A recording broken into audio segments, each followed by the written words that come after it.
स्वभावचिन्मयानन्दं कृपापूर्णं जगत्पतिं हरिषड्वर्गजेतारं नित्यानन्दगुरुं भजे। स्वभावचिन्मयानन्दं कृपापूर्णं जगत्पतिं हरिषड्वर्गजेतारं नित्यानन्दगुरुं भजे।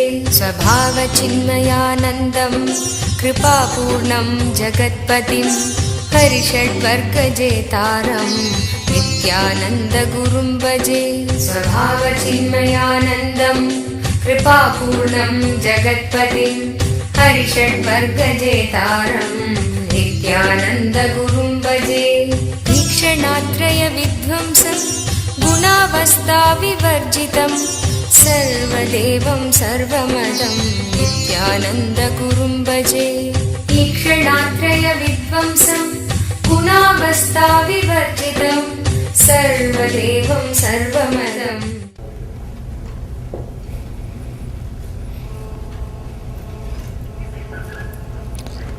सदाशिवसमारम्भां शङ्कराचार्यमध्यमाम् अस्मदाचार्यपर्यन्तं वन्दे गुरुपरम्पराम्।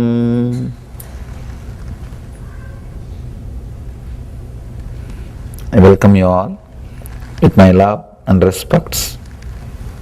Today's subject is the silence within. Shiva is taking us to a different dimension today. Yesterday he was giving us the technique to jump from sound to soundlessness through withdrawal, the method of withdrawing, pratyahara. Today he is teaching us a method called dharana. Dharana means centering. Understand? Pratyahara means withdrawing, dharana means centering. Yesterday he was teaching us how to withdraw from the sound. Today he is going to teach us how to center yourself on the sound. Today's technique is more for musicians, poets, people who are performing arts related to sound. There are so many other beautiful arts related to sound, mimicry. I have seen people creating sounds like animals. Animals will come and respond. So powerful. Animals will come and respond. One yogi, I had the fortune of living with that yogi. He will just create some sound and the snakes will come. I don't know how he makes it possible. Just some sound, the snakes will come. And he will create some sound, dogs will come. Not only dogs will come, he will change the moods of the dogs with just one or two sounds. Just one or two sound, he will just change the mood of the dog. Either dog will get frightened and run away, or he will just come and sit like a pet at his feet. Just with the sound, he was able to play so many things. All the people who perform some kind of arts related to sound, this technique is for them. How to enter into the center of the sound.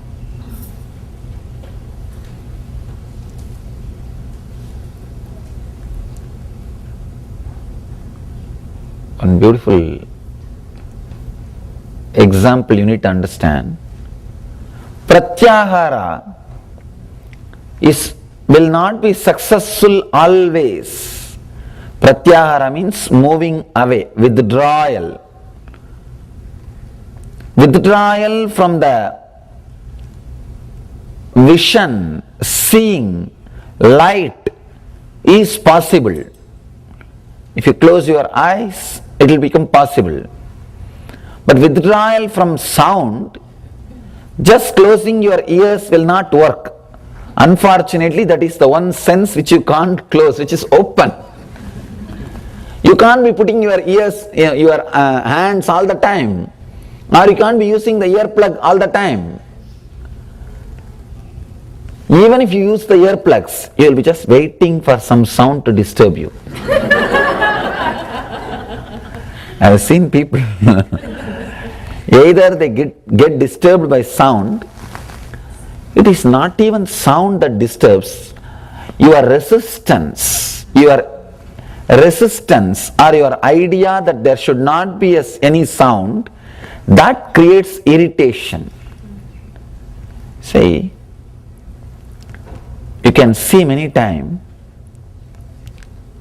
people who show that they are meditating, they will make so much of noise before they start meditating. They will tell you, keep quiet, do this, stop that, stop that, stop that. They will go around and make the whole house topsy-turvy. And no, the sound which they make will be much worse than anything else. And especially if these mother-in-laws learn meditation. The Indian mother-in-laws, they have their own way of making the whole thing silent. Anyhow, when you try to bring so much forced silence on everything around you, one big problem is you become so particular, so strong about the silence. Any small sound can create irritation which will not settle inside you for half an hour. One small crying or shouting of a child is enough to disturb your one-day meditation. I really have seen people, it becomes later on ego drama. If somebody creates a sound, it becomes like more than a preparation for meditation, it just becomes egocentric. And they start shouting, and not only that, the irritation which they carry never settles down. Maybe Shiva knows all these problems, that is why he is giving us today Dharana. Dharana means centering on the sound itself.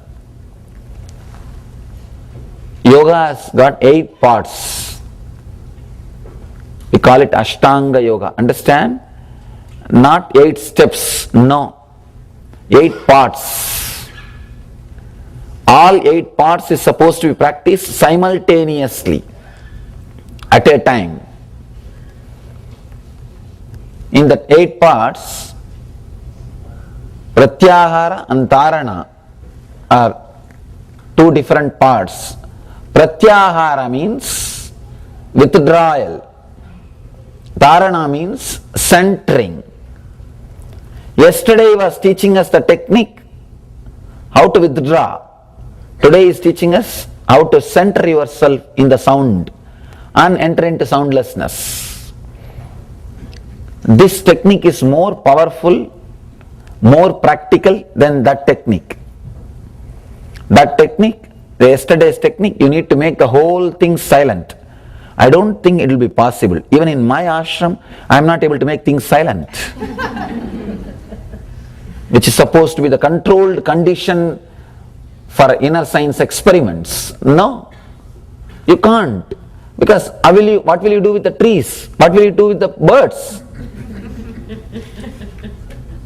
What will you do with the natural sounds? You can't do anything about it. Even if you go to Himalayas, there will be sound of the waterfalls. What will you do about it? Nothing can be done. So sound, withdrawal from the sound, or completely making your surroundings silent, I don't think is possible, practical. Here, this technique does not need silence as a prerequisite. You don't have to shout so much to make others silent. You can work with the sound.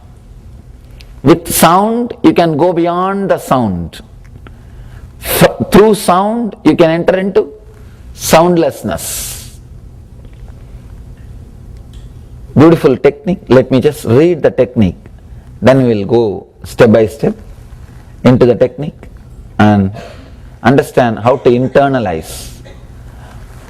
Bathe in the center of the sound as in the continuous sound of a waterfall, or by putting the fingers in the ears, hear the sound of sounds, anahata dvani.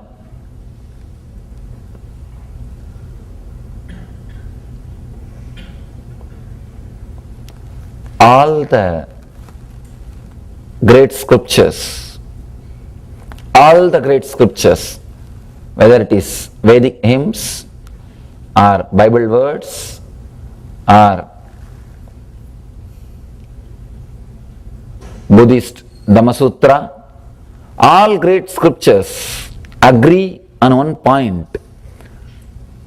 From sound the whole universe originated.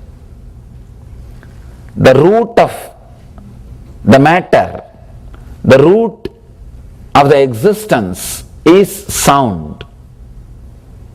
In Sanskrit we call Nada Brahma, means the sound which is the root for whole existence, whole cosmos.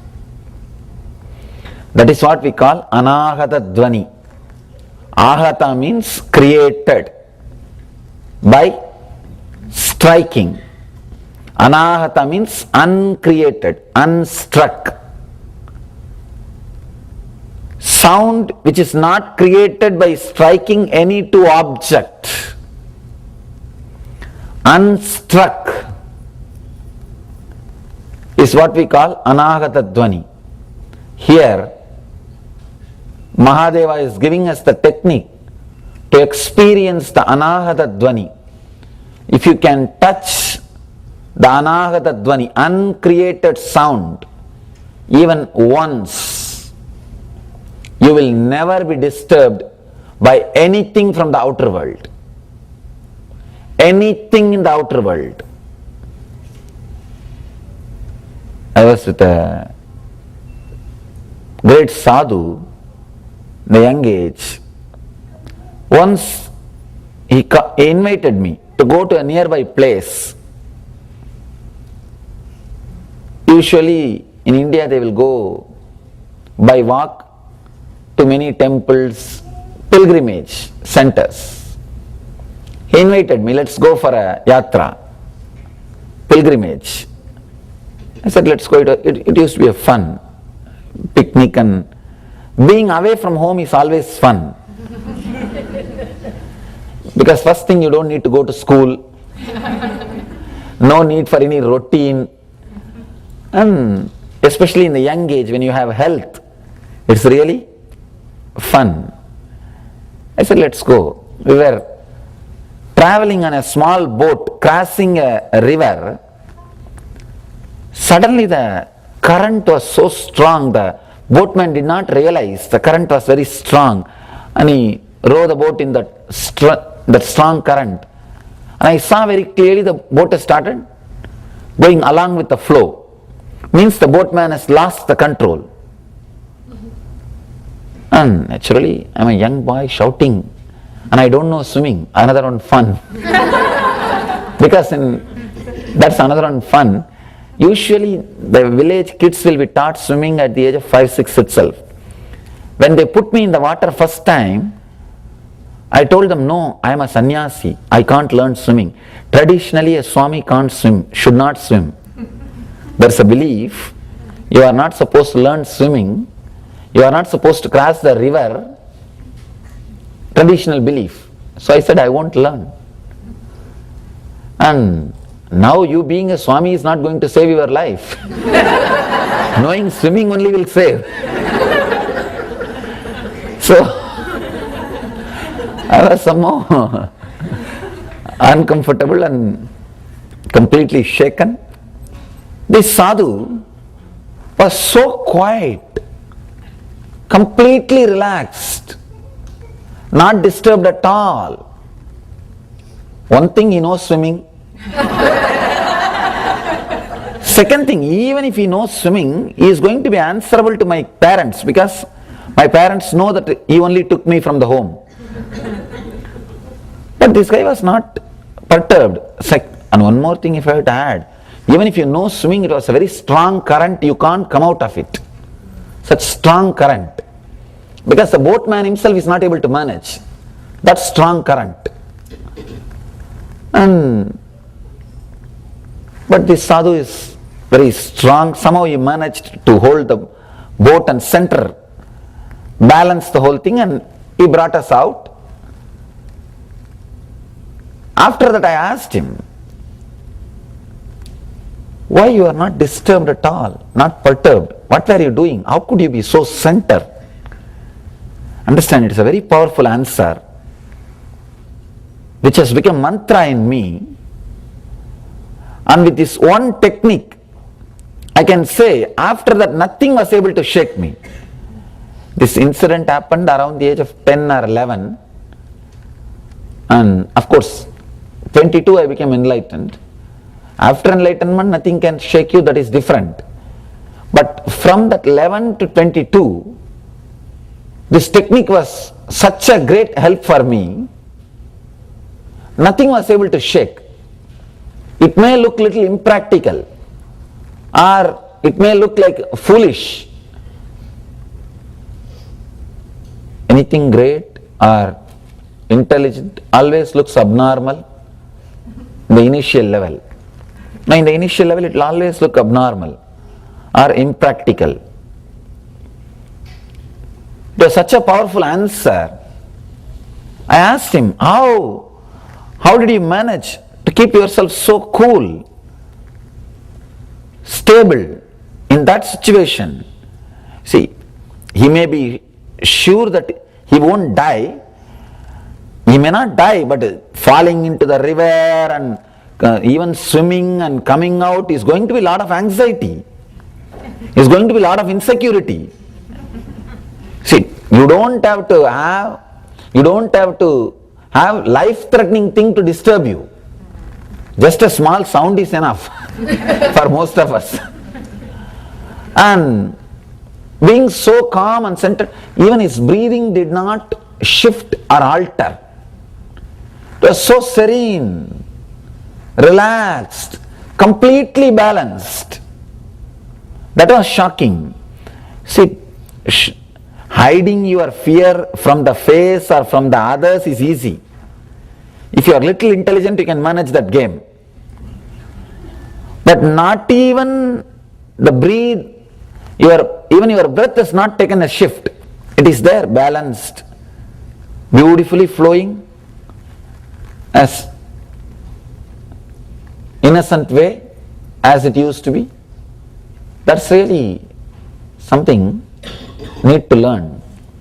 He answered, no, whenever I see something happening around me, I know everything merges into one sound. Everything, even my life or my death, everything merges into one sound.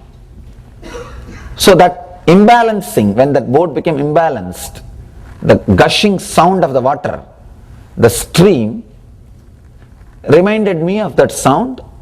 I just relaxed into that sound. I just centered myself into that sound. When I relaxed into that sound, two things happened. One, I didn't have any stress, fear stroke, panic attack, disturbance. Second thing, suddenly I saw the whole stream energy supporting me. Suddenly I saw the water below me is not my enemy. It is a ground holding me. Understand? I don't know. Sometimes these great words, when you hear from a person who has experienced that same thing, it just clicks. It just clicks. Something happens in you.